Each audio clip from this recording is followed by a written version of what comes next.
23 children were discovered locked in the basement of a Georgia plantation in 1864, all bearing the same distinctive features: high cheekbones, pale green eyes, and auburn hair streaked with gold.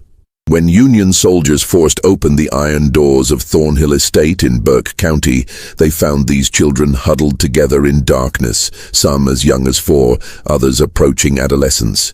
The eldest, a girl of 13, told the officers something that made veteran soldiers physically ill. "Mistress says we are her legacy. We cannot leave because we are her blood." Military records from the 34th Massachusetts Infantry mention the incident only once in a letter marked "confidential" and buried in regimental archives for over a century. Local histories of Burke County omit Thornhill Estate entirely, as if the plantation and its mistress never existed. But they did exist. And what Catherine Thornhill created in those 16 years between her husband's death and the arrival of federal troops represents one of the most disturbing chapters in American history. A systematic breeding program designed to create generations of enslaved people who could never escape their bondage because they were genetically tied to their owner. Before we continue with the story of Catherine Thornhill and the nightmare she built in rural Georgia, I need you to do something. If you're hearing this story and it's making your skin crawl, hit that subscribe button right now. This channel dives deep into the darkest corners of American history, the stories they don't teach in schools, the secrets buried in courthouse basements and forgotten military records. And I want to know where you're listening from. Drop a comment telling me what state or city you're in. Are you close to Burke County, Georgia? Does your town have secrets like this buried in its past? Let's find out together. Now, let's go back to where it all began.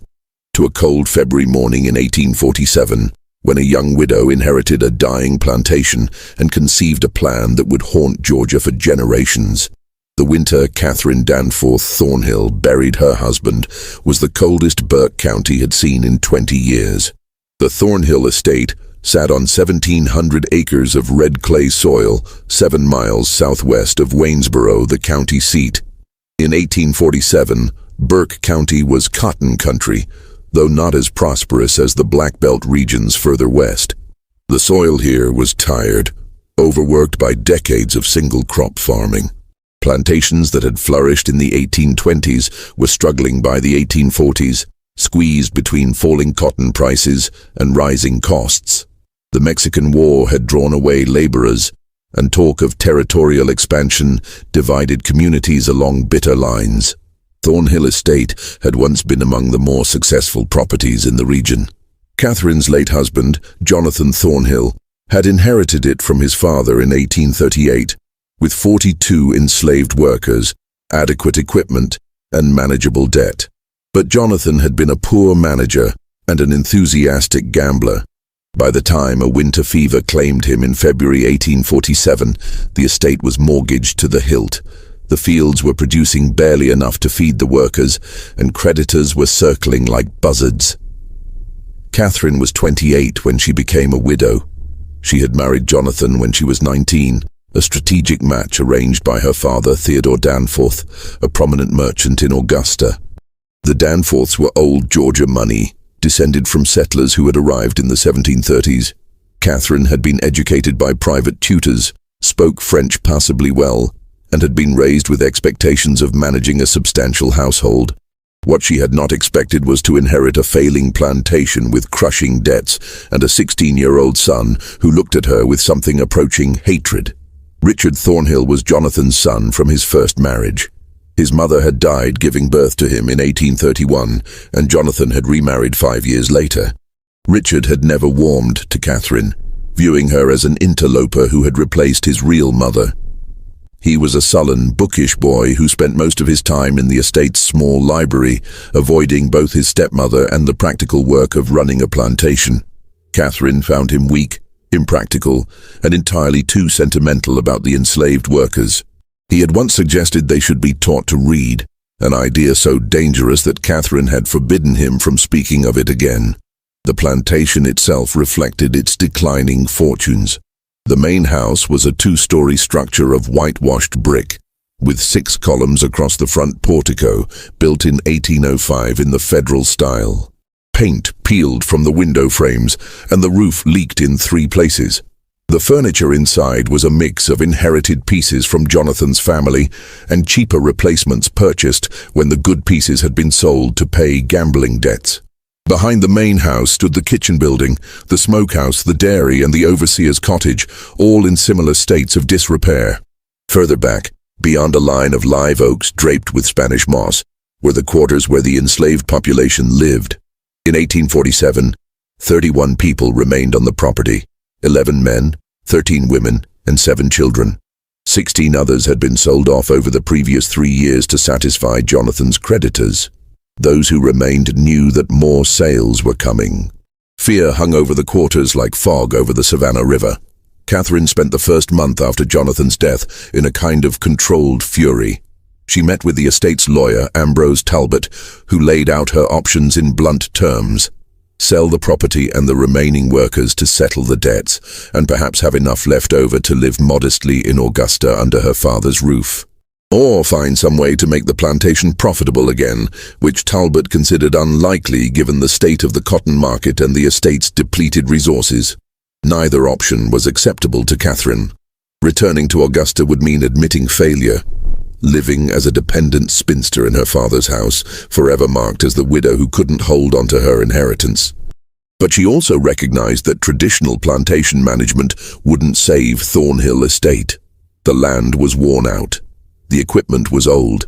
The remaining enslaved workers were insufficient in number to work the cotton fields profitably, and she had no money to purchase more. It was during one of these sleepless nights, poring over the estate's account books by candlelight, that Catherine conceived her plan.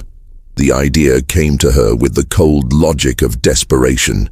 If she couldn't afford to purchase workers, she would breed them, but not in the haphazard way most plantations did it, offering minor incentives for couples to have children and waiting 15 years for those children to become productive laborers. No, Catherine envisioned something far more systematic, more controlled. She would create a population of workers who were biologically tied to the estate, who could never be sold because they were her own descendants, who would have an instinctive loyalty to the plantation because it was literally in their blood. The plan was monstrous, but to Catherine, it was also elegant. She was still young enough to bear children. She would select the strongest, healthiest men among the enslaved population and conceive children with them. These children would be raised knowing their parentage, would be given slightly better treatment than the others to ensure their loyalty, and when they reached maturity, would be paired with enslaved women to produce the next generation. Within 20 years, Catherine calculated, she could have a workforce of 50 or more, all bound to Thornhill Estate by ties that went deeper than legal ownership. She began keeping a journal to work out the details. This was no diary of personal feelings. Catherine was far too practical for that. Instead, she created what she called her cultivation records, filled with calculations, observations, and plans. She wrote in a simple substitution cipher, replacing key words with innocuous agricultural terms. Children became seedlings. The men she selected became rootstock. Pregnancies were plantings. The journal's pages were covered with diagrams that looked like breeding charts for livestock, because that was essentially what they were. Catherine's first selection was a man named Isaac, 24 years old, born on the plantation and known for his physical strength and steady temperament. She summoned him to the main house on a March evening in 1847, after the other workers had retired to the quarters. What happened that night was recorded in Catherine's journal only as first planting completed with rootstock 1, weather clear and mild. 3 weeks later she summoned him again, and then twice more before the month ended. By April, Catherine was confident she was pregnant. She recorded this in her journal with the same emotional detachment she might note the planting of cotton. Initial cultivation successful. Anticipate harvest in December. Richard Thornhill first suspected something was wrong with his stepmother in late May of 1847. He noticed she had stopped taking her morning rides around the property, claiming the heat bothered her even though the Georgia summer had barely begun. She took her meals in her room more frequently and had dismissed the house servant who usually attended her, preferring to manage her own affairs. For a woman as concerned with appearances as Catherine, this withdrawal was unusual. But it was a conversation Richard overheard in early June that truly alarmed him. He had been in the library, hidden behind one of the tall bookcases, when Catherine met with Miriam Grayson in the adjacent parlor. Mrs. Grayson was the local midwife, a sharp-featured woman of 50 who attended births for both white and enslaved families throughout Burke County. Richard knew her slightly. She had a reputation as a skilled practitioner, but also as someone who asked few questions and kept confidences absolutely. "You're certain of your condition?" Mrs. Grayson asked in her clipped professional tone. "Quite certain," Catherine replied. "I should think sometime in early December."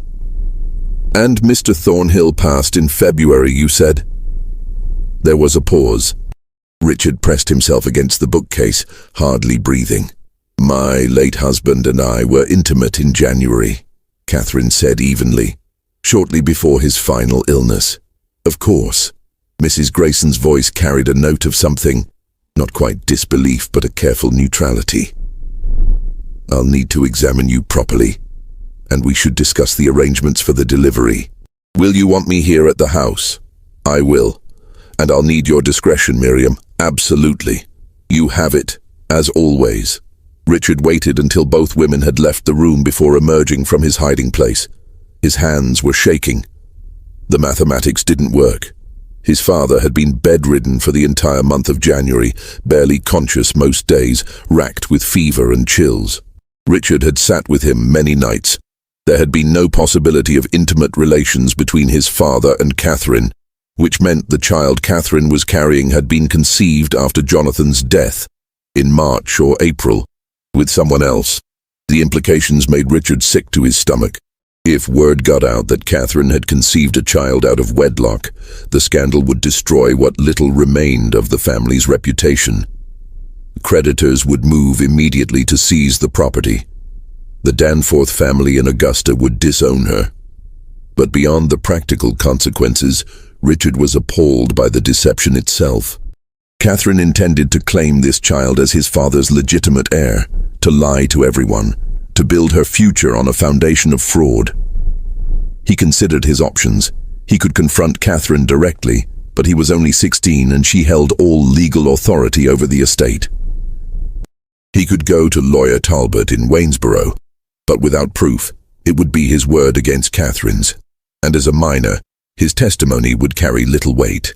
He could write to his grandfather Danforth in Augusta, but Catherine read all outgoing mail from the estate.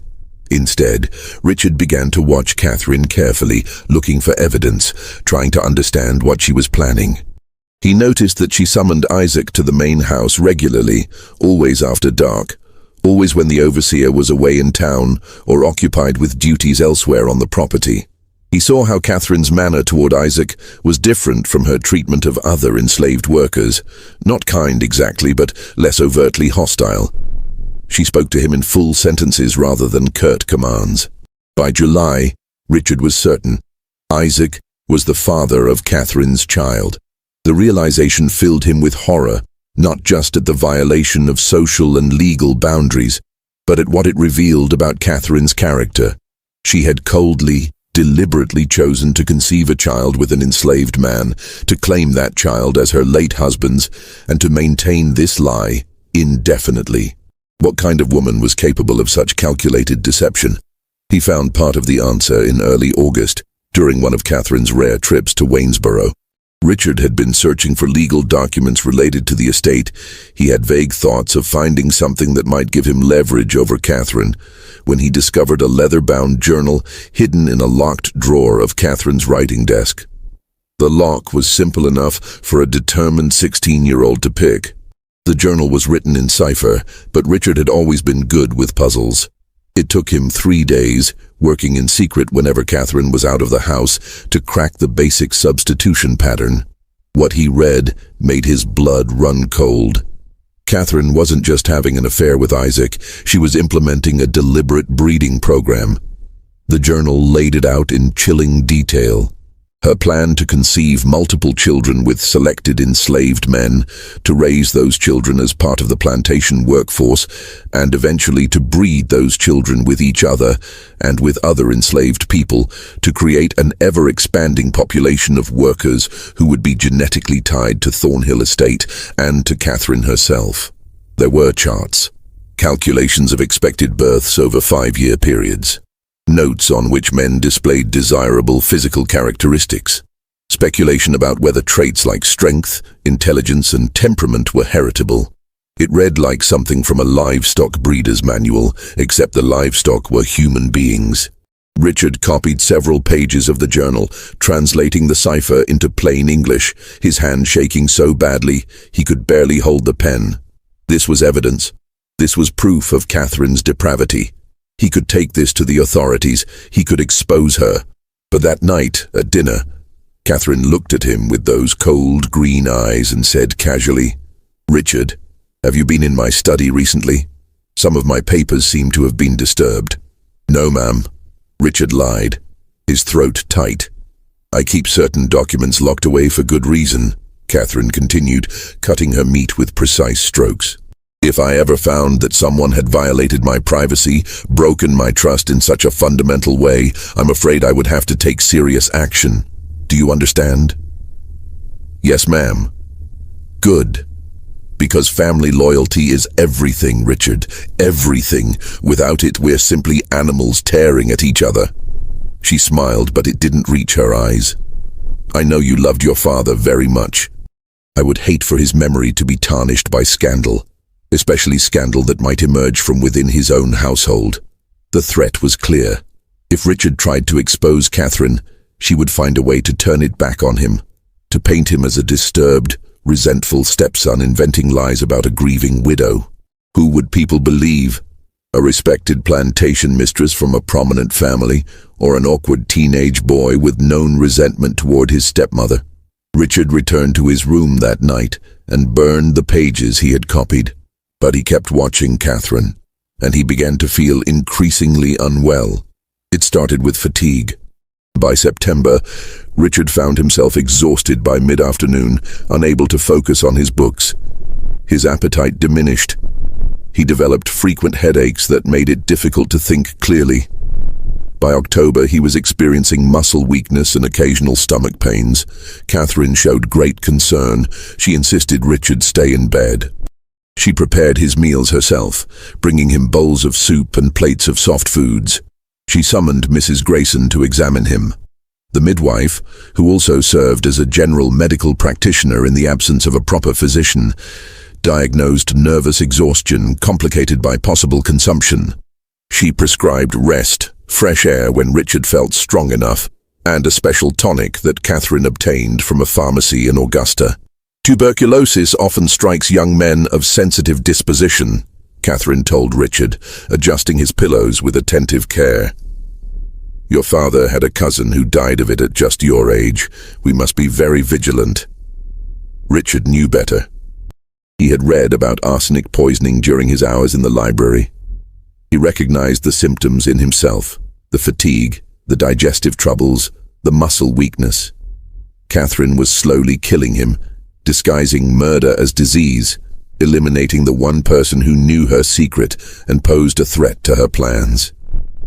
But he was too weak to fight back, too isolated to get help. The house servants followed Catherine's orders absolutely. The overseer rarely came to the main house.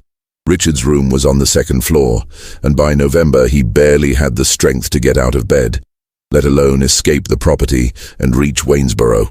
He made one final attempt to expose Catherine in late November, writing a letter to his grandfather Danforth in Augusta. It took him 3 days to compose it, working for a few minutes at a time before exhaustion overwhelmed him. He described Catherine's breeding program, her journal, the poisoning.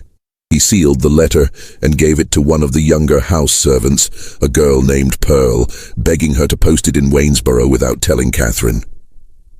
Pearl took the letter. But she also told Catherine, terrified of what would happen if the mistress discovered she'd been keeping secrets. Catherine read the letter, expressionless, then burned it in the fireplace in front of Richard. "You're very ill, darling," she said softly, almost tenderly. "The fever is affecting your mind. You're imagining things that aren't real. It's a mercy, really, that you won't have to suffer much longer." Richard Thornhill died on December 3, 1847, 3 weeks before his 17th birthday. Dr. Samuel Pritchard from Waynesboro, summoned to record the death, noted consumption as the cause and remarked that the young man had wasted away with tragic speed. Catherine wept decorously at the funeral. She wore black for a full year. 4 days after Richard's burial, Catherine gave birth to a healthy son. She named him Jonathan, after her late husband, and claimed he had been born slightly premature, which explained any questions about timing. Few people in Burke County thought to count backwards from the birth to Catherine's widowhood. Those who did kept their speculations to themselves. It was not the kind of thing one discussed openly. The years between 1848 and 1856 transformed Thornhill Estate in ways that seemed almost miraculous to outside observers. The plantation that had teetered on the edge of bankruptcy slowly regained its footing. Cotton production increased. The enslaved workforce grew. Catherine Thornhill earned a reputation as a shrewd, if somewhat reclusive, plantation mistress who managed her property with uncommon efficiency. But that efficiency came at a terrible cost that no outsider ever saw. Catherine gave birth 4 more times between 1848 and 1853, daughters named Eleanor, Abigail, and Margaret, and another son she called Samuel. Each birth was attended only by Miriam Grayson, who by now was deeply complicit in Catherine's schemes. The midwife received generous payment for her services and her silence, regular fees that far exceeded her normal rates, plus a small cottage on the edge of the Thornhill property where she could live without paying rent. Mrs. Grayson's role extended far beyond delivering Catherine's children. She also performed a darker function, ensuring that enslaved women on the property only gave birth to children who fit Catherine's careful plans. When pregnancies occurred outside Catherine's controlled pairings, and they did, because human beings will form attachments and intimate relationships even in the most oppressive circumstances, Mrs. Grayson provided abortifacients, plant-based compounds that induced miscarriages. She performed these procedures in a small room behind the overseer's cottage, away from the main house, away from witnesses. The women subjected to these forced abortions rarely spoke of them, even to each other. The trauma was profound, the grief unvoiceable in a system that already denied them autonomy over their own bodies. But whispers circulated through the quarters anyway. Stories of women who had been pregnant 1 week and bleeding the next, who were told they had simply lost the babies naturally, though everyone knew Mrs. Grayson had been involved. One woman, named Ruth, tried to resist.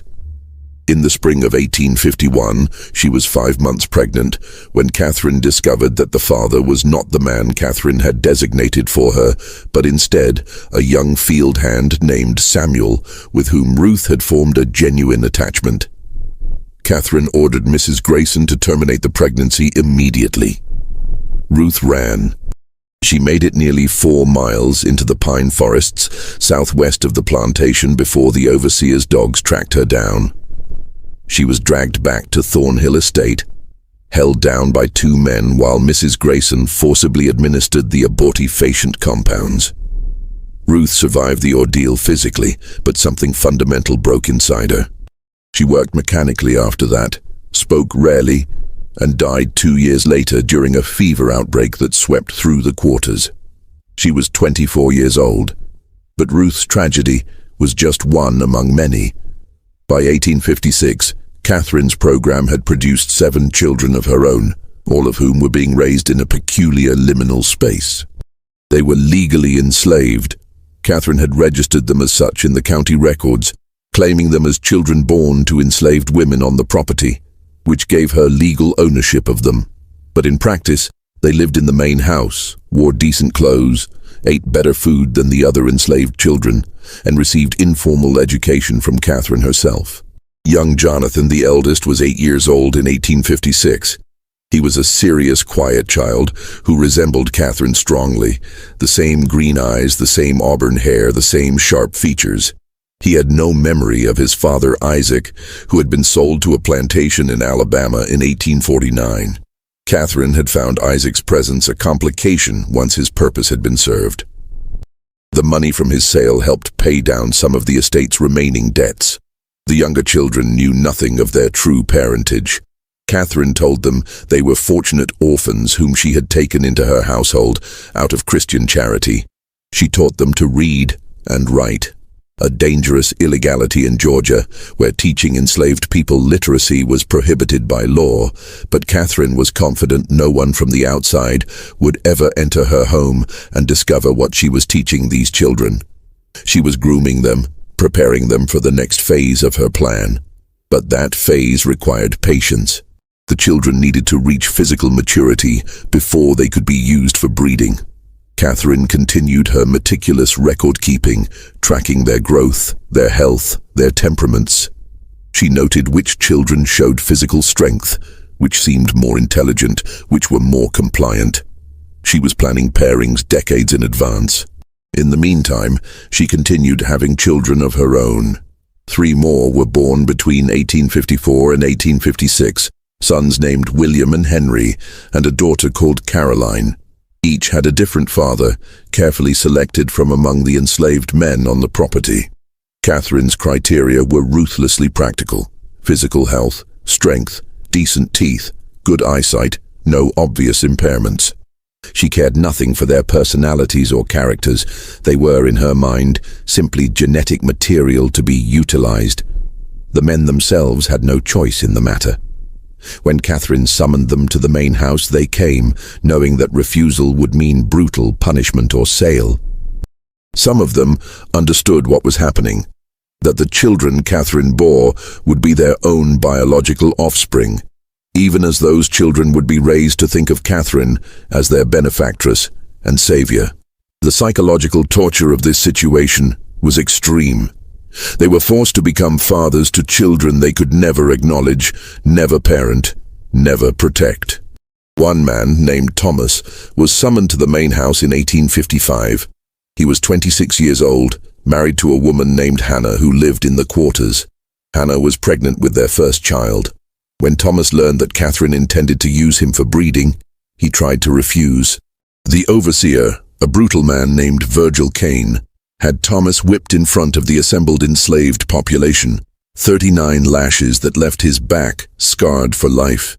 Then Catherine had him brought to the main house anyway. Thomas complied. He had no other choice, but he never spoke to Hannah about what happened in the main house, and Hannah never asked. Some knowledge was too poisonous to voice. By 1856, Thornhill Estate housed a population that looked normal on the surface, but was actually structured along Catherine's twisted logic. There were the field workers, about 20 adults and their children, who worked the cotton and corn under the overseer's supervision. There were the house servants, 3 women and 1 elderly man who cooked, cleaned and maintained the domestic space. And then there were Catherine's special children, 10 in total by 1856, ranging in age from 8 years old down to infancy. These children occupied a strange position in the plantation hierarchy. The other enslaved people resented them for their privileges, but also pitied them for what they represented. Everyone in the quarters understood on some level what Catherine was doing. They didn't have language for eugenics or breeding programs; those terms would come later. But they recognized the pattern. They saw how Catherine kept detailed records of the children, how she measured them periodically, how she noted their development in her locked journal. And they waited with a kind of horrified anticipation for what would happen when these children grew up. Because everyone knew what Catherine intended. She had made it clear in subtle ways, in comments and instructions. These children were being raised to produce the next generation of workers. They were tools in Catherine's long-term plan to create a workforce that could never leave, could never be sold, because they were genetically bound to her and to Thornhill Estate. It was an abomination disguised as innovation.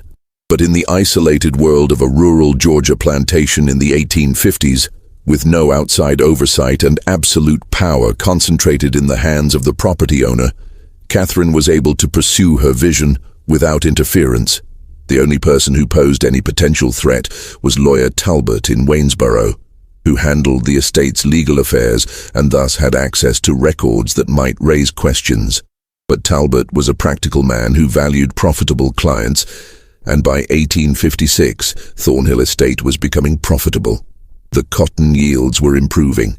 The workforce was growing through Catherine's breeding program at no acquisition cost. Debts were being paid down.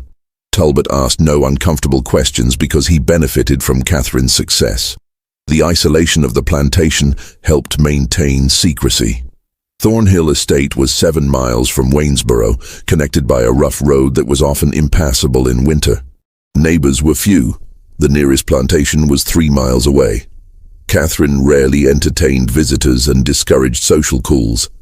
When she did interact with other plantation families, usually at church on Sundays or at occasional gatherings in Waynesboro, she presented herself as a proper widow, managing her late husband's property with Christian virtue and practical wisdom. No one suspected the systematic horror occurring behind the whitewashed brick walls of the main house and in the quarters beyond the oak trees. And even if they had suspected, would they have cared? This was Georgia in the 1850s, a society built on the brutal exploitation of enslaved labor. Catherine's program was more systematic, more coldly calculated than most, but it was not fundamentally different in kind from what happened on thousands of other plantations across the South. That was perhaps the most disturbing aspect of the entire situation.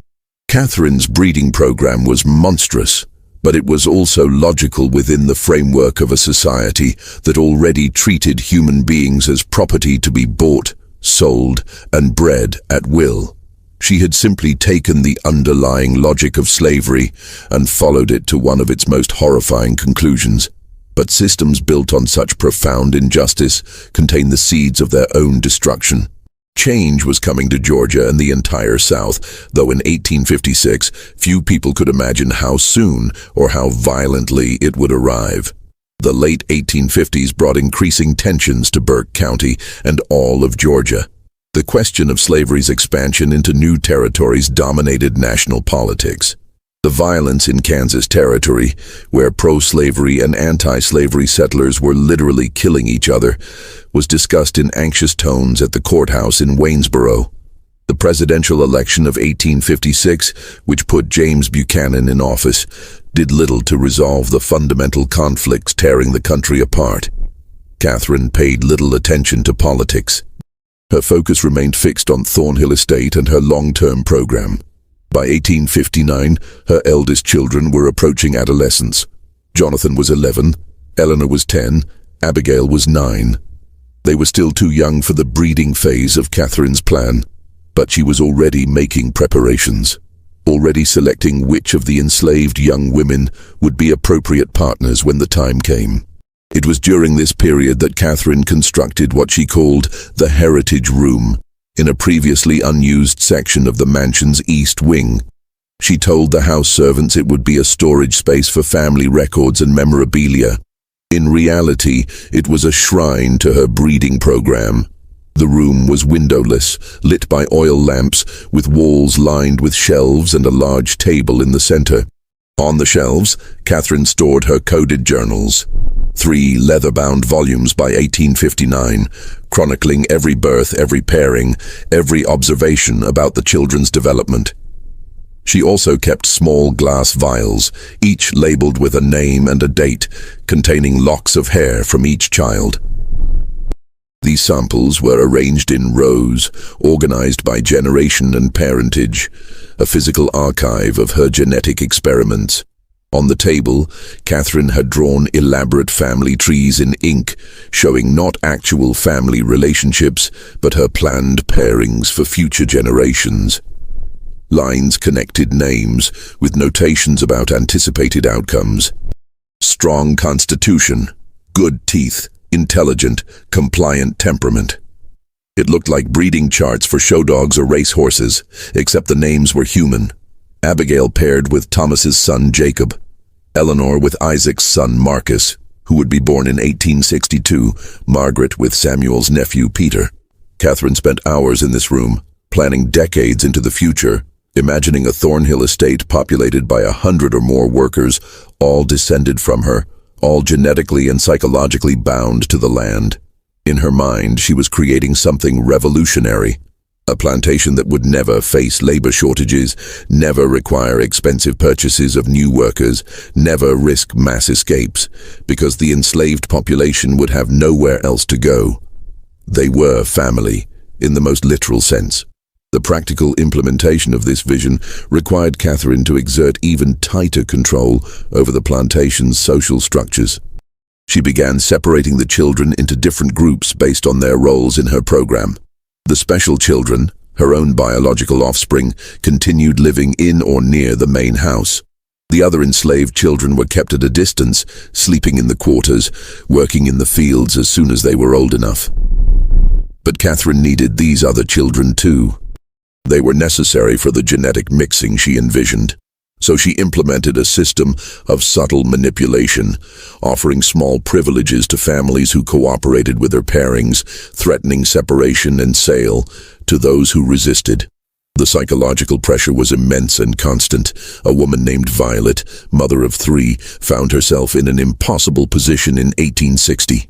Catherine had decided that Violet's eldest daughter, a girl of 14 named Sarah, should be paired with one of the older field hands, a man in his 30s named Elijah. Sarah was terrified. She was still a child, and Elijah was old enough to be her father. Violet begged Catherine to wait, to give Sarah more time. Catherine's response was cold. "You have 2 younger daughters, Violet. Would you prefer I sell them to settle this matter? Or will Sarah do her duty to this estate and to you?" Sarah was paired with Elijah that autumn. She gave birth to a daughter 9 months later and died from complications of the delivery. She was 15 years old. Violet never recovered from the loss. She continued working mechanically, speaking to no one, and in 1862 she walked into the Savannah River and drowned herself. But tragedies like Sarah's and Violet's were invisible to outside observers. When visitors came to Thornhill Estate, which was rare, they saw a well-managed plantation with neat fields, a substantial house, and a workforce that appeared adequately fed and housed. The horror was carefully hidden, buried in the quarters, locked in the heritage room, encoded in Catherine's journals. Then came 1860 and everything changed. Abraham Lincoln was elected president. South Carolina seceded from the Union in December. Georgia followed in January 1861, with delegates at the secession convention in Milledgeville voting 208 to 89 to leave the United States and join the Confederate States of America. War came in April with the firing on Fort Sumter. Initially, many Georgians believed it would be a short conflict, a few months, perhaps a year, and the Confederacy would establish its independence. But the war dragged on through 1861, into 1862, through 1863. Young men from Burke County marched off to fight in Virginia and Tennessee. Some returned in coffins. Others didn't return at all. The war disrupted Catherine's plans in ways she hadn't anticipated. The overseer, Virgil Kane, enlisted in the Confederate Army in 1861 and was killed at Shiloh in April 1862. Finding a replacement was difficult. Most able-bodied white men were away at war. Catherine eventually hired an elderly man named Silas Kendrick, who was too old for military service. Kendrick was less brutal than Kane had been, but he was also less effective at maintaining discipline and control.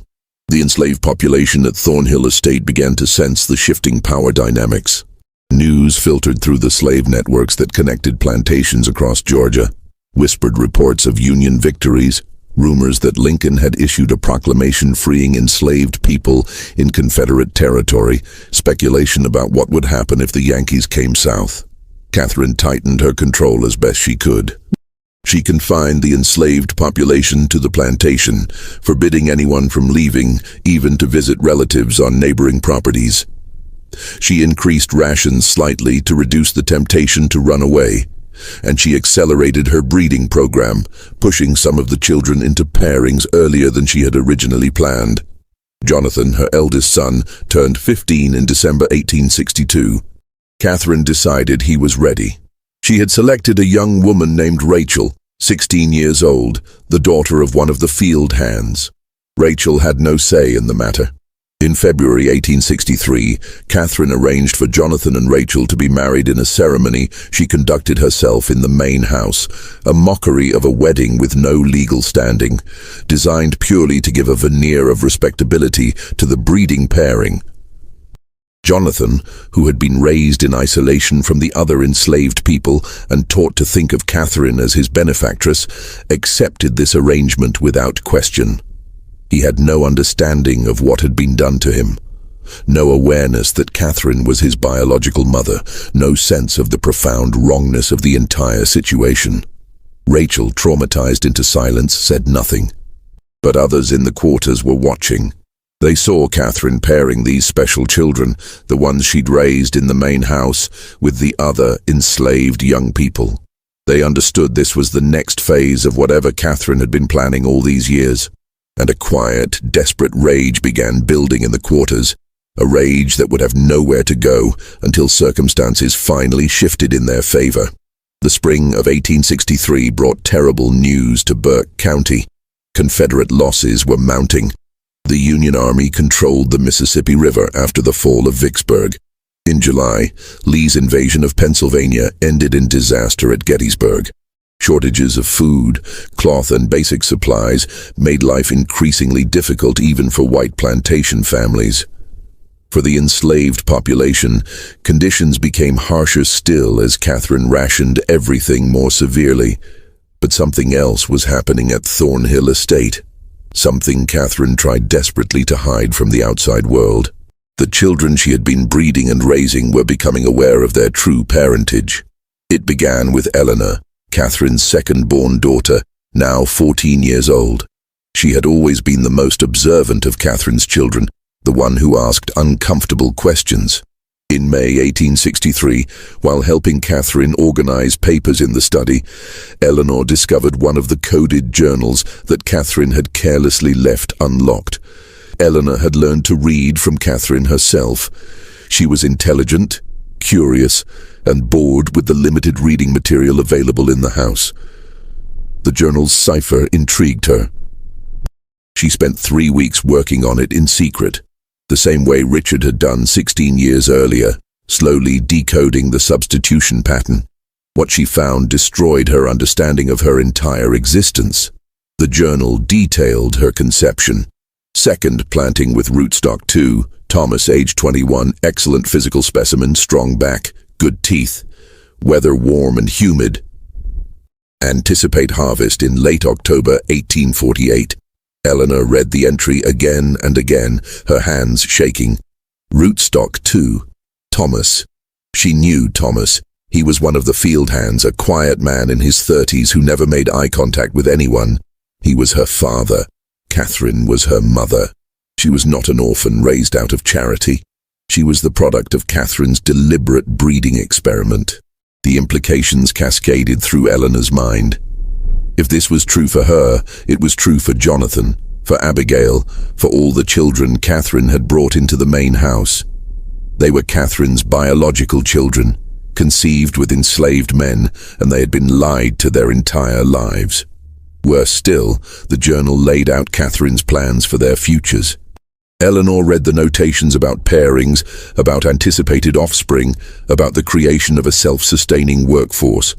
She saw her own name in one of the charts, connected by a line to someone called Marcus, Isaac's son, to be born 1862, pairing with Eleanor anticipated 1865. Eleanor felt physically sick. Catherine intended to pair her with a boy who hadn't even been born yet, to force her to have children who would be enslaved on this plantation forever, to turn her into another breeding tool in this nightmare system. She confronted Catherine that night, her voice shaking with rage and horror. "I read your journal. I know what you are. I know what I am." Catherine's face went still, her eyes cold as winter. "You should not have done that, Eleanor. You're my mother. Thomas is my father, and you've been planning to breed us like animals." Eleanor could barely force the words out. "Sit down," Catherine commanded. "No. Sit down." The threat in Catherine's voice was unmistakable. Eleanor sat, her whole body trembling. Catherine paced the room, her mind clearly working through the problem Eleanor now represented. Finally, she spoke. "You are intelligent enough to understand the position we're in, so I'll speak plainly. Yes, I am your biological mother. Yes, I have been implementing a systematic program to create a self-sustaining workforce for this estate. And yes, you and the others will participate in that program when you come of age." "I won't," Eleanor said, but her voice lacked conviction. "You will, because the alternative is far worse." Catherine leaned forward, her face inches from Eleanor's. "Right now, you live in this house. You eat good food. You wear decent clothes. You can read and write. What do you think happens if you refuse to cooperate? I sell you. I sell you to a plantation in Alabama or Mississippi where they work field hands to death in 5 years, where women are brutalized as a matter of course, where literacy earns you a whipping or worse. Is that what you want?" Eleanor said nothing, tears streaming down her face. "I thought not." Catherine straightened. "You will not speak of this to your brothers or sisters. You will not speak of it to anyone in the quarters. You will continue your life exactly as before. And when the time comes for you to fulfill your role in this family's future, you will do so. Do you understand?" "Yes," Eleanor whispered. But Catherine had made a critical error. She had revealed the truth without adequately controlling the information. Eleanor did speak to others, not immediately but gradually, carefully. She told Jonathan first, showing him the journal entries she had memorized. Jonathan's reaction was different from Eleanor's. He had been so thoroughly conditioned by Catherine, so completely isolated from any alternative framework for understanding the world, that he struggled to see what was wrong with Catherine's plan. "She gave us a better life," Jonathan said, confused by Eleanor's anger. "We could have been working in the fields. Instead, we're here. We're property, Jonathan. We're slaves. Our own mother enslaved us. She's protecting us. She's keeping us together. If we were sold, we'd be separated, sent to different places. This way, we stay together. We stay at Thornhill." Eleanor realized with horror that Jonathan had been too successfully indoctrinated. He couldn't see the cage Catherine had built around all of them. But Abigail, 13 years old and sharp as glass, understood immediately when Eleanor told her. And Margaret, at 12, understood too. The younger children were still too young to fully grasp it, but the older ones, they knew now. They knew what they were, and what Catherine intended for them. The knowledge changed the atmosphere in the main house. Catherine felt it, that shift in the air, the way her children looked at her now. There was fear, yes, but also something else. Calculation. Waiting. They were biding their time, and Catherine knew it.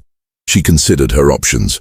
She could sell the older children, eliminate the problem, but that would waste years of investment and planning. She could punish them severely enough to break their spirits, but physical brutality might damage them in ways that would interfere with the breeding program. She needed them healthy, capable of bearing children. So Catherine chose a different approach. She would demonstrate the consequences of disobedience through someone else. In August 1863, a young woman named Grace tried to run away from Thornhill Estate. She was 17, pregnant, and desperate. She had been paired with one of the field hands against her will, and she couldn't bear the thought of bringing a child into this system. She ran at night, heading east toward the Savannah River, hoping to somehow cross into South Carolina, and from there make her way to Union lines. She was caught within 12 hours. The dogs tracked her to a creek 3 miles from the plantation.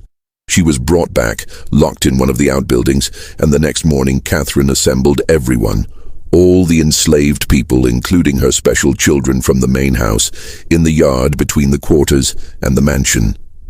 Grace was brought out, her hands tied. Catherine stood on the porch of the main house, her face expressionless. This woman attempted to abandon her responsibilities to this estate and to all of you. She attempted to destroy the family we have built here. The penalty for such betrayal must be severe. What followed was brutal. Grace was whipped publicly, 20 lashes administered by the elderly overseer Kendrick, who carried out the punishment with grim reluctance. Catherine made all the children watch, including her own biological offspring. The message was clear: this is what happens to those who try to leave. But Catherine had miscalculated again. The public punishment didn't terrify the enslaved population into submission. Instead, it clarified something for them. Catherine was willing to use extreme violence to maintain her control, which meant she was afraid. And if she was afraid, that meant they had more power than they'd realized. Whispers began circulating through the quarters in the weeks that followed. Whispers about waiting for the right moment. Whispers about what would happen when the war ended, because surely it would end, and surely the Yankees would come south, and surely things would change. All they had to do was survive until then. Eleanor heard these whispers. She began spending time near the quarters when Catherine wasn't watching, developing relationships with the other enslaved people she had been kept separate from her entire life. She learned things Catherine had never told her, about her father Thomas, about the other men Catherine had used, about the women who had died or been broken by Catherine's program. One evening in October, Eleanor met with a group of the older enslaved women in the woods beyond the quarters. They sat in a circle in the darkness, speaking in low voices. A woman named Hope in her 40s looked at Eleanor with something between pity and respect. "Your mama, she thinks she made something special here," Hope said quietly. "Thinks she made family. But all she did was make people who hate her in ways she can't even understand." "What happens when the war ends?" Eleanor asked. "Depends on who wins," Hope replied. "Yankees win, we're free. Confederates win, things stay the same or get worse. But either way, your mama can't keep doing what she's been doing. Too many people know. Too many people angry. Something got to break." "What if we made it break?" Eleanor asked. The women looked at her in surprise. Hope leaned forward. "What you saying, child? What if we didn't wait for the war to end? What if we ended this ourselves?" The idea hung in the air, dangerous and intoxicating. One of the younger women, Anna, spoke up. "You talking about running, taking everyone and running? Or fighting?" Eleanor said. "There's only Mrs. Catherine and old Mr. Kendrick. There are 40 of us. And 20 of them are children," Hope said practically. "And where we gonna go? Confederates catch runaways, they kill us or sell us further south. And you think they gonna see you as one of us, or one of them?" The question stung, because Eleanor didn't know the answer. She was Catherine's daughter. She had grown up in the main house. She could read and write. Her skin was lighter than most of the people in the quarters. Would they even accept her if things came to violence? Before Eleanor could respond, they heard footsteps crashing through the underbrush. Everyone scattered, melting into the darkness. Eleanor ran back toward the main house, her heart pounding, wondering if someone had heard their conversation, if Catherine would find out, if everything was about to collapse. But no punishment came. The next day passed normally, and the day after that. It seemed they had escaped detection, but the seed had been planted. The idea that they didn't have to passively wait for external forces to free them. They could act themselves. That idea began spreading through the quarters like a fever. Catherine sensed the change, but couldn't identify its source. She increased her surveillance, had Kendrick patrol the quarters at night, restricted movement even further. The tension at Thornhill Estate grew thicker with each passing week. It was like watching a storm build on the horizon, dark clouds massing, electricity charging the air, everyone waiting for the lightning to strike. The break came in March of 1864, but not in the way anyone expected. A unit of Confederate cavalry came through Burke County, requisitioning supplies from plantations, food, horses, cloth, anything useful for the war effort. Catherine had no choice but to comply. She provided corn, preserved meat, and 2 of the plantation's best horses. The soldiers stayed only one night, camped in the fields beyond the quarters, and departed at dawn. But their presence had consequences. The soldiers spoke openly about the war's progress, and the news was bad for the Confederacy. Sherman was pushing through Georgia. Union forces were closing in from multiple directions. Some soldiers spoke fatalistically about the war being lost, about going home, about the impossibility of maintaining the fight much longer. The enslaved population at Thornhill Estate heard every word. Hope surged through the quarters. Freedom was coming. It might be months or weeks, but it was coming. All they had to do was hold on a little longer. Except Catherine, sensing this hope and terrified by what it meant for her long-term plans, decided to act decisively. If the Confederacy fell, if the enslaved population was freed, everything she had built would collapse. Her special children would leave. Her breeding program would end. 16 years of work would be for nothing. She couldn't allow that to happen. On the night of March 17, 1864, Catherine gathered her biological children in the main house: Jonathan, Eleanor, Abigail, Margaret, Samuel, William, Henry, Caroline, and the 3 youngest who were still infants. 11 children in total, ranging from 16 years old down to 6 months.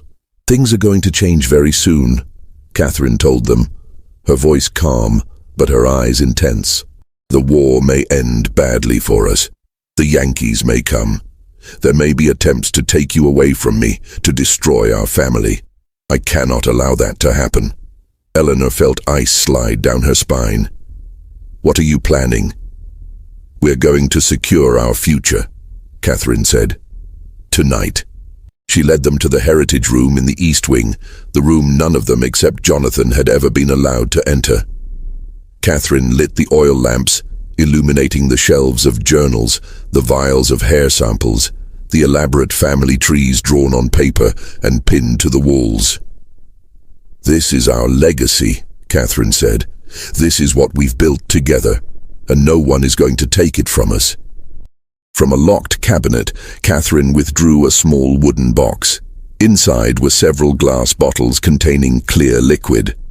"This is a medicine called laudanum," she explained. "In small doses it provides relief from pain. In larger doses it provides eternal peace." Abigail gasped. "You want to poison us?" "I want to protect you," Catherine corrected, her voice taking on an edge of desperation. "If the Yankees come, if they free the others, where will you go? You're not white enough to live in white society. You're not fully black in their eyes either. You'll be outcasts, owned by no one, belonging nowhere. Is that better than staying here, staying together, staying with me?" "Yes," Eleanor said firmly.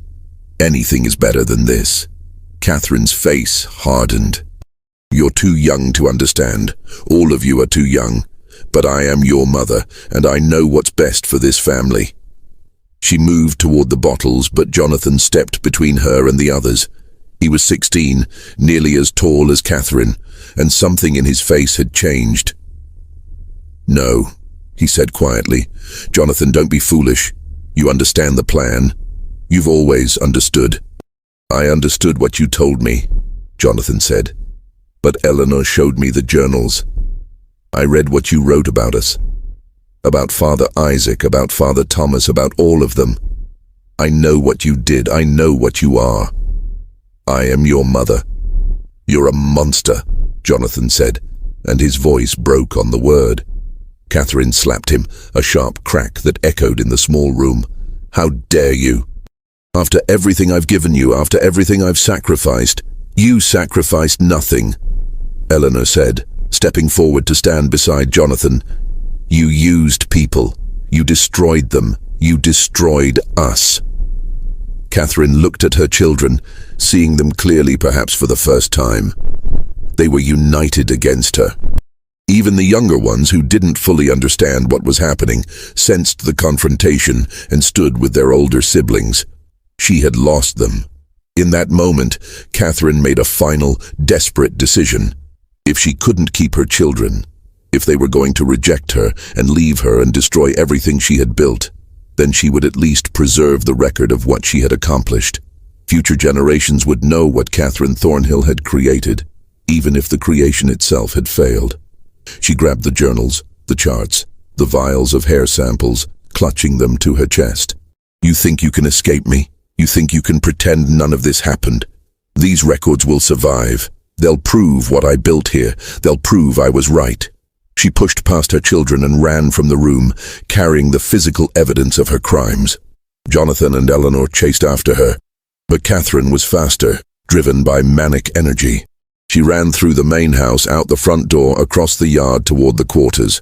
What happened next depended on who you asked. Multiple testimonies would later conflict, each person remembering the events slightly differently, shaped by their own trauma and perspective. What is certain is that Catherine reached the quarters carrying her journals and specimens. What is certain is that the enslaved population, roused by the commotion, emerged from their cabins to see the mistress who had tormented them for 16 years running toward them in the darkness, clutching the evidence of her atrocities. What is certain is that someone, maybe Hope, maybe one of the men, maybe several people at once, decided that this was the moment. This was when it ended. Catherine Thornhill disappeared that night. Her journals were found scattered in the mud outside the quarters, pages torn and muddy. The vials of hair samples were smashed, the charts were burned, and Catherine herself was simply gone. Jonathan and Eleanor, reaching the quarters minutes after their mother, found chaos. People shouting, running in different directions, the acrid smell of smoke where someone had lit a fire to burn Catherine's papers. But no Catherine. "Where is she?" Jonathan demanded. Hope looked at him with an expression he couldn't read. "Gone. That's all you need to know. She's gone, and she ain't coming back. What did you do to her?" "What she had coming," Hope said simply. "Now you got a choice, boy. You can raise hell about your mama, or you can understand that justice got done here tonight and let it rest." Jonathan looked at Eleanor. His sister's face was pale, her eyes wide, but she nodded slowly. "Let it rest," she whispered. The next morning, Catherine Thornhill was reported missing. Old Mr. Kendrick, the overseer, searched the property but found nothing. He reported the disappearance to the sheriff in Waynesboro, who came out to investigate, but ultimately concluded that Mrs. Thornhill had likely fled the area in fear of advancing Union forces. A reasonable assumption, given the deteriorating military situation. No one from the quarters spoke of what had happened. Jonathan and Eleanor and the other children said nothing. The official record simply states that Catherine Thornhill disappeared on the night of March 17, 1864, and was never seen again. But everyone at Thornhill Estate knew the truth, even if they never spoke it aloud. Catherine had been killed that night. Her body had been disposed of somewhere on the plantation's 1,700 acres. And her children, her biological offspring, her breeding experiments, her legacy, had chosen to let her murderers go unpunished because they understood that their mother had earned her fate. The war ended 14 months later. General Sherman's army swept through Georgia in late 1864, though they passed 30 miles north of Burke County and never came directly to Thornhill Estate. The Confederacy collapsed in April 1865. Freedom came to the enslaved population of Georgia through a combination of military occupation, the 13th Amendment, and the simple fact that the system of bondage could no longer be maintained. At Thornhill Estate, the transition was complicated. Jonathan, as Catherine's eldest child, had some legal claim to the property, but his status was ambiguous, legally enslaved under Georgia law, but also Catherine's biological heir. Lawyer Talbot in Waynesboro tried to sort out the mess, but eventually gave up. The property fell into a kind of legal limbo. Most of the formerly enslaved population left Thornhill Estate within weeks of emancipation. They scattered across Georgia and beyond, seeking family members who had been sold away years before, looking for opportunities in cities, or simply putting as much distance as possible between themselves and the site of their suffering. Some stayed, at least initially. Hope remained, helping to organize those who had nowhere else to go. Thomas stayed, Eleanor's biological father, who finally, after 16 years, was able to acknowledge his daughter openly. They had one conversation about Catherine, about what had been done to him and to Eleanor, and then they never spoke of it again. The pain was too deep, too tangled with the fundamental wrongness of the entire situation. Eleanor herself stayed at Thornhill Estate until 1867.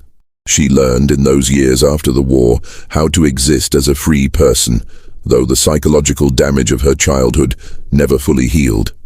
She eventually moved to Savannah, where she worked as a seamstress and married a carpenter named William Foster.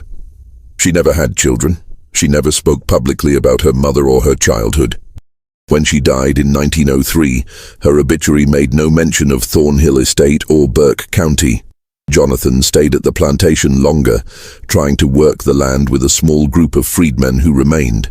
But the cotton market was depressed, the soil was exhausted, and the property's reputation had begun to spread through the black community in Burke County. By 1869, Jonathan gave up and abandoned the estate. He drifted west, eventually settling in Texas under an assumed name. He died in 1891, and his few possessions included a small notebook where he had written over and over in tiny script, "I did not choose this. I did not choose this. I did not choose this." Thornhill Estate itself decayed rapidly. The main house was partially burned in a suspicious fire in 1871. The remaining structures fell into ruin. The land was eventually seized for unpaid taxes and sold at auction in 1878 to a timber company that cleared the old growth trees and divided the property into parcels. But in 1871, something was discovered that brought the entire story back to public attention, at least briefly. A well driller working on a neighboring property accidentally broke through into an old cistern on what had been Thornhill land. Inside the cistern, 30 feet below ground, was a skeleton. The remains were mostly intact, preserved by the cool, dry conditions. They belonged to a woman, probably in her 30s or 40s. Scraps of cloth suggested a dress from the 1860s. A corroded metal locket found near the skeleton contained 2 miniature portraits, a man and a young boy. The coroner in Waynesboro examined the remains and concluded the woman had died from blunt force trauma to the skull. The skeleton was buried in an unmarked grave in the county cemetery. The official record identified the remains only as unknown female, discovered former Thornhill property, 1871. But people in Burke County's black community knew who it was. The story had been passed down in whispers in kitchens and churches, in coded language that protected those who had been present that night in March 1864. They knew Catherine Thornhill had been killed by the people she had enslaved and brutalized. They knew her body had been hidden in a deep well or cistern.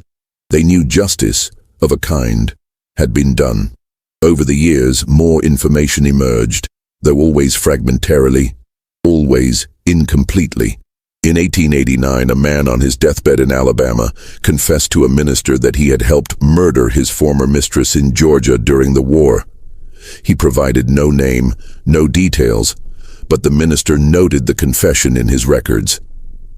In 1902, a woman in Savannah, Hope's granddaughter, wrote a short memoir that mentioned the night the devil mistress disappeared and nobody mourned her. The most damning evidence came to light in 1923, when a historian researching Burke County's Civil War history discovered a cache of letters in the courthouse basement. Among them was a letter written in 1865 by Union Captain Samuel Reynolds, who had commanded one of the first federal units to enter Burke County after the war ended. Reynolds wrote, "We discovered disturbing evidence at a property called Thornhill Estate. Indications of systematic breeding experiments conducted by the late owner upon enslaved persons, including her own biological offspring. The details are too grotesque to relate in full, but multiple witnesses confirmed that the woman, one Catherine Thornhill, had implemented a program to create a self-perpetuating enslaved population through forced reproduction across generations. The witnesses also informed us that Mrs. Thornhill disappeared in March 1864. And though they would not explicitly state what occurred, their meaning was clear enough. I have elected not to pursue the matter further, as it seems to me that whatever justice was enacted upon this woman was well deserved. I have directed my men to say nothing of what we learned here." The letter was filed away and forgotten again until a graduate student found it in 1954 while researching her dissertation on Reconstruction in Georgia. She tried to verify the story, interviewing elderly residents of Burke County who might remember family stories from that era. Most claimed to know nothing. One woman, 93 years old, the great-granddaughter of one of the enslaved people at Thornhill Estate, said only, "Some things happened that needed to happen. Some people did things that needed doing, and that's all that needs to be said about it." The final mystery of Thornhill Estate concerns the 23 children found locked in the basement when federal troops arrived. Captain Reynolds' official report mentions them, as do several letters written by soldiers in his unit. The children were freed and placed with freedmen families in Burke County and surrounding areas. But what happened to them after that is lost to history. Some of them surely survived to adulthood, some likely had children of their own. Which means there are probably people alive today, living in Georgia or elsewhere, who carry Catherine Thornhill's genetic legacy without knowing it. They might be descended from Jonathan or Eleanor, or one of the other children from the breeding program. They might carry some of those distinctive features, pale green eyes, auburn hair, sharp cheekbones, that marked Catherine's offspring. They would never know their ancestor built her legacy on one of the most calculated systems of exploitation and cruelty in American history. They would never know they exist because a woman decided to treat human beings as livestock, to build a dynasty on forced reproduction and genetic control. They would never know that their great-great-great-grandmother's body lies in an unmarked grave in Burke County, placed there by the people she had tormented, people whose names we will never know because they protected each other's secrets even in freedom. The site of Thornhill Estate today is just fields and forest. The county maintains no historical marker. No books about Burke County history mention the plantation in any detail. The house's foundation is still visible if you know where to look, buried under decades of leaf fall and undergrowth. The old well where Catherine's body was hidden has long since collapsed and filled with earth. But the story persists, passed down through oral tradition in Burke County's black community, whispered in genealogy circles, referenced obliquely in academic papers about slavery and eugenics. It persists because it represents something true and terrible about American history. Not just the brutality of slavery itself, but the ways human beings will rationalize and systematize cruelty when they hold absolute power over others. Catherine Thornhill convinced herself she was building something revolutionary, creating a new model for plantation management, securing her family's future. In reality, she was perpetuating and intensifying one of humanity's greatest evils. And the people she exploited, the people she bred and controlled and tormented, ultimately erased her from history as thoroughly as she had tried to erase their humanity. What do you think of this story? Do you believe everything was revealed, or are there still secrets buried on that land in Burke County? The truth is, we may never know the full extent of what happened at Thornhill Estate. The people who lived through it, the survivors, chose to carry some secrets to their graves. And maybe that's their right. Maybe some stories belong to the people who endured them, not to historians or storytellers like me. But we can honor those people by remembering that their resistance mattered, that their survival mattered, that they outlasted the system designed to destroy them. If this story moved you, if it made you think about the hidden histories in your own community, let me know in the comments below.